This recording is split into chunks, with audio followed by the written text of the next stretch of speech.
नमस्कार मित्रों, स्वागत है आप सभी का आप सभी के अपने इस पसंदीदा YouTube चैनल पर। जी हाँ मित्रों, कल हमारी जो क्लासेस थी शिक्षण कौशल को लेकर के थी, उसमें से हमने शिक्षण के उद्देश्य एवं शिक्षण के सूत्रों को अध्ययन किया था।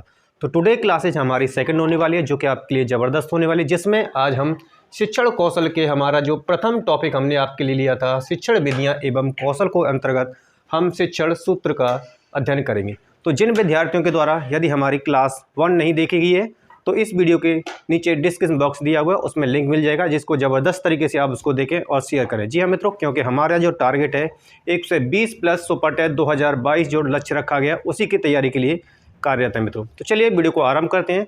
तो शिक्षण सूत्र, सबसे पहले चर्चा करते हैं शिक्षण सूत्र। तो शिक्षण सूत्र क्या होते हैं? तो एक प्रकार से हम शिक्षण के लिए यानी शिक्षक का एक संसाधन कह सकते हैं, जिनके माध्यम से यानी शिक्षण सूत्रों के माध्यम से शिक्षक अपने शिक्षण को प्रभावी एवं सरल बना सकता है। ठीक है, यानी जिनका जब ये प्रयोग करेगा तो अपने शिक्षण को क्या बना सकता है? अपने शिक्षण को वह प्रभावी एवं सरल बनाएगा। जब आपका शिक्षण प्रभावी एवं सरल होगा तो छात्र आनंद के साथ आपके शिक्षण के साथ रुचि के साथ सहभागी होंगे और आपका जो है सीखना यानी छात्रों का सीखना आपके लिए काफ़ी रुचिकर हो जाएगा। ठीक है, तो शिक्षण सूत्र क्या होते हैं कि शिक्षण को प्रभावी बनाने के लिए एक ऐसे संसाधन होते हैं या एक शिक्षक के हाथ में एक ऐसी कला होती है जिसका प्रयोग शिक्षक को यानी कि शिक्षण को प्रभावी बनाने के लिए किया जाता है। ठीक है, तो चलिए बात करते हैं इनकी। तो सबसे पहले हम शिक्षण सूत्र की बात करते हैं।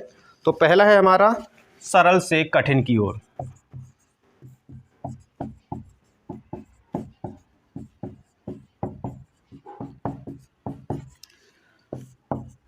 सरल से कठिन की ओर यानी शिक्षण कार्य करने से पहले हमें हमारे जो महत्वपूर्ण शिक्षण हैं, शिक्षण सूत्र हैं, उनको भी दृष्टिगत ध्यान में रखना होता है कि किस प्रकार से शिक्षण सूत्रों का प्रयोग किया जाए जिसके माध्यम से हमारा शिक्षण जो है प्रभावी बने। तो उसी के अंतर्गत प्रथम हमारा शिक्षण सूत्र आता है आपका सरल से कठिन की ओर। तो सबसे पहले प्राइमरी क्लासेज की बात कर रहे हैं, आप प्राथमिक शिक्षक ही बनने जाएंगे। ठीक है, तो उसी पर हमारा फोकस अधिक रहेगा। तो सबसे पहले जब बालक आपकी क्लास में होता है तो हमें अपने शिक्षण को प्रभावी बनाने के लिए सबसे पहले सर्वप्रथम सरल से कठिन की ओर अध्यापन कार्य कराना चाहिए। यानी बालक को सबसे पहले सरल बातों को बताया जाना चाहिए, उसके पश्चात धीरे धीरे उसे सरल प्लस कठिन दोनों को लेवल को जोड़ते हुए आगे अध्ययन कराना चाहिए। ठीक है, तो ध्यान रखेंगे हमारा क्या होना चाहिए? अध्यापन का कार्य सरल से कठिन की ओर होना चाहिए। यानी सबसे पहले बालक को सरल बातों का ज्ञान कराएंगे, उसके पश्चात धीरे धीरे हम जटिल बातों का उसको ज्ञान कराएंगे। ठीक है, जैसे मान लीजिए कि आपको मूलभूत संक्रिया या भाग की संक्रिया का, मान लीजिए भाग संक्रिया का आपको बालक को ज्ञान देना है, यानी भाग की संक्रिया का आपको बालक को ज्ञान देना है, तो सबसे पहले आप क्या सिखाएंगे? तो सबसे पहले हमारा प्राथमिक उद्देश्य बनता है कि बालक को सरल से कठिन की ओर ले जाएं। तो सबसे पहले हम उसको सिखाएंगे क्या? गिनती सिखाएंगे, पहाड़े सिखाएंगे। जब बालक गिनती पहाड़े आदि सीख जाएगा उसके पश्चात हमारी जोड़, घटाव, गुणा आदि, उसके पश्चात हमारी भाग की संक्रिया को हम उसके समक्ष रखेंगे। यानी हम बालक को सरल से कठिन की ओर अग्रसर करेंगे, जिससे बालक सरल बातों के माध्यम से जटिल बातों को भी सीख जाएगा। ठीक है, चलिए नेक्स्ट सूत्र की ओर बढ़ते हैं हम। नेक्स्ट हमारा है ज्ञात से अज्ञात की ओर।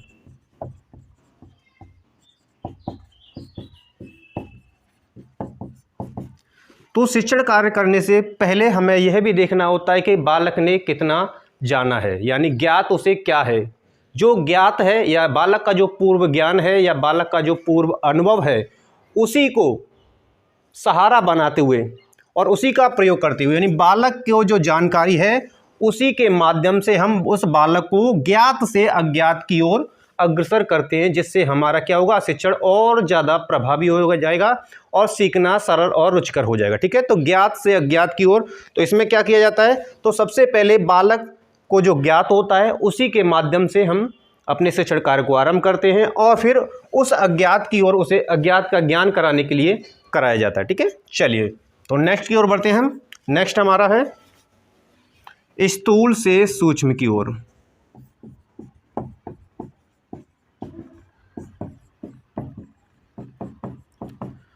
स्थूल से सूक्ष्म की ओर हमारा शिक्षण क्या कहता है? तो स्थूल से यानी शिक्षण कार्य करने से पहले मान लीजिए कोई भी शिक्षण का कोई एक टॉपिक ले लीजिए या कोई कंसेप्ट ले लीजिए, अब उसको आपको ज्ञान कराना है उस बालक को, ठीक है। तो उसके बड़े भाग को, स्थूल मतलब उसका बड़ा भाग, ठीक है, यानी उसको पहले उस बड़े भाग की जानकारी दी जाए, फिर उसके पश्चात उसके छोटे छोटे पार्ट यानी उसके जो सूक्ष्म भाग होते हैं उसको ज्ञान दिया जाए। मान लीजिए जैसे कि बालक को आपको सरसों के पेड़ के बारे में बताना है, उसका अध्ययन कराना है, तो सबसे पहले क्या करना होगा? आपको सरसों का पेड़ दिखाना होगा। बालक को क्या करना होगा? सरसों का पेड़ दिखाना होगा, सरसों का पेड़ दिखाना होगा, ठीक है। अब सरसों का पेड़ दिखाएंगे, उसके पश्चात आपको उसके भाग की जानकारी देनी होगी, ठीक है। उसके पश्चात उसके भागों की जानकारी, उसकी पत्तियों की, टहनियों की, जड़ों की आदि की जानकारी देनी होगी, ठीक है। तो ये हमारा स्थूल से सूक्ष्म की ओर, यानी सबसे पहले उसको बृहद भाग का ज्ञान कराना, उसके पश्चात छोटे छोटे अवयव या तत्वों का उसको ज्ञान कराना, ठीक है। तो नेक्स्ट आगे बढ़ते हैं, हमारा अगले शिक्षण सूत्र की ओर हम बढ़ते हैं। अगला हमारा शिक्षण सूत्र है मूर्त से अमूर्त की ओर। मूर्त से अमूर्त की ओर। तो देखिए, मूर्त से अमूर्त की ओर जानने से पहले सबसे पहले ये बात समझ लीजिए कि प्राथमिक क्लासेस में, यानी जब आप प्राथमिक शिक्षक बनने जा रहे हैं और जिन बालकों को आपको पढ़ाना है उनका आयु लेवल क्या है, ठीक है। तो उस अवस्था में, यानी प्राथमिक अवस्था में या प्राथमिक के उस सबसे संवेदी काल जिसका प्रारंभिक बचपन काल कहा जाता है, उसमें बालकों को जो ज्ञान होता है वो देखकर ज़्यादा होता है। यानी पहले वो मूर्त अनुभव करते हैं। कैसा अनुभव करते हैं? मूर्त, यानी वस्तुओं को देख करके, छू करके, स्पर्श करके उसके बारे में सीखते हैं, ठीक है। उसके पश्चात अमूर्त की ओर हम वो बालक सीख पाते हैं, ठीक है। तो सबसे पहले हमें क्या करना होता है? यानी बालक को ऐसा शिक्षण या ऐसा ज्ञान देना चाहिए अपनी शिक्षण विधियों के माध्यम से, शिक्षण सूत्रों के माध्यम से, कि मूर्त से अमूर्त की ओर, यानी बालक के पहले जो सामने है, जिसे वह देख सकता है, जिसे वह छू सकता है, स्पर्श कर सकता है, पहले उसके बारे में उसको जानकारी देना, ठीक है। उसके पश्चात उसे अमूर्त, यानी अमूर्त का मतलब होता है कल्पना परक ज्ञान, ठीक है। तो उसको बाद उसको अमूर्त ज्ञान की ओर हम ले जा सकते हैं। उसके बाद अमूर्त ज्ञान हम उसको देंगे, ठीक है। तो ध्यान रखेंगे ये। अगला हमारा शिक्षण सूत्र है आपका पूर्ण से अंश की ओर।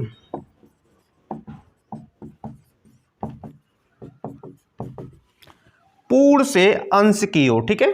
तो पूर्ण से अंश की ओर शिक्षण सूत्र का आपको प्रयोग करना होता है, तो ध्यान रखेंगे। तो सबसे पहले बालक को पूर्ण, यानी उसके सामने जो कुछ है संपूर्ण है उसकी जानकारी दी जाती है। उसके पश्चात उसको अंश, यानी उसके छोटे छोटे भाग, सेम वही आपका स्थूल से सूक्ष्म की ओर का वही है, ठीक है। एक दूसरे के पर्याय हैं, ध्यान रखेंगे ये आप, ठीक है।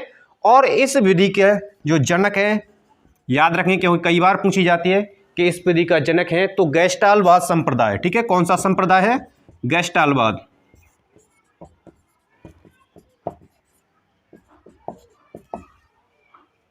गेस्टालवाद संप्रदाय को इसका जनक माना जाता है। ध्यान रखेंगे क्योंकि उनका मानना था कि बालक को जब समग्र आकार का निरीक्षण करता है, जब देखता है, तो अचानक उसमें एक सूझ विकसित हो जाती है, जिसके माध्यम से वह संपूर्ण या समग्र आकार का निरीक्षण करने के पश्चात अपनी संक्रिया को पूर्ण भागों में करता है, ठीक है। तो याद रखेंगे। चलिए आप इसको एक बार नोट कर लीजिए, क्योंकि प्रत्येक आपके लिए नोट्स करना बेहद जरूरी है। कल भी मैंने आपको कहा था कि आपके द्वारा ही नोट्स आपके लिए कारगर और साबित होंगे, जिसलिए आप इसको नोट करेंगे। चाहे तो आप स्क्रीनशॉट ले सकते हैं। आगे हम कंटिन्यू करते हैं।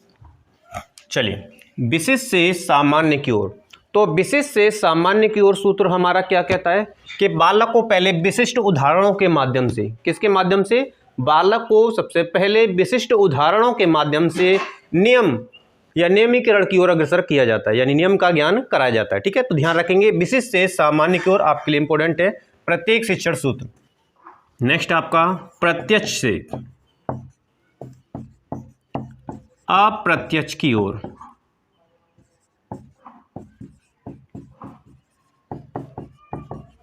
तो प्रत्यक्ष से अप्रत्यक्ष की ओर शिक्षण सूत्र हमारा क्या कहता है कि बालकों को सबसे पहले प्रत्यक्ष वस्तुओं को, यानी जो उसके सामने है वस्तुओं को ज्ञान कराया जाना चाहिए। उसके पश्चात अप्रत्यक्ष, यानी जिन्हें वह देख नहीं सकता है, यानी अप्रत्यक्ष वस्तुओं की जानकारी देनी चाहिए। ठीक है, नेक्स्ट शिक्षण सूत्र की ओर हम बढ़ते हैं।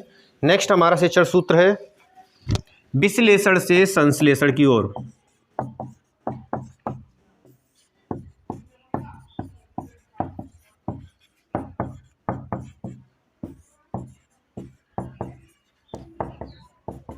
देखिए, विश्लेषण से संश्लेषण की ओर। ठीक है,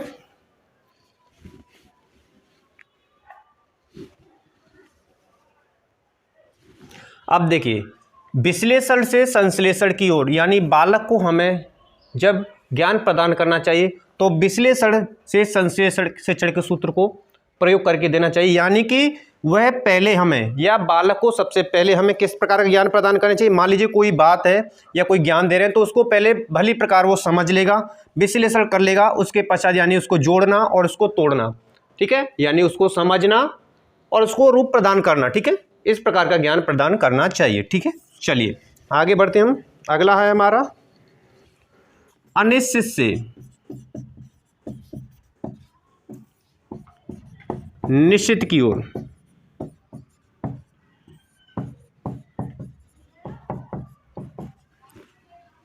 तो देखिए, अनिश्चित से निश्चित की ओर तो सबसे पहले ये बात जान लें कि बालक का जो ज्ञान होता है वो शुरुआत में या प्रारंभिक बचपन में यानी उस संवेदी काल में उसका ज्ञान जो होता है वो अनिश्चित होता है। ठीक है, इसलिए हमें अनिश्चित शिक्षण सूत्र अनिश्चित से निश्चित की ओर का पालन करते हैं। यानी बालक का जो ज्ञान है अनिश्चित है, उसको हमें निश्चित एक रूप एक आकार प्रदान करना होता है। इसलिए इस शिक्षण सूत्र के लिए आपको ध्यान रखना है, कई बार आपके एग्जाम बनाए अनिश्चित से निश्चित की ओर शिक्षण सूत्र। ठीक है, नेक्स्ट आपका है अनुभव से तर्क की ओर।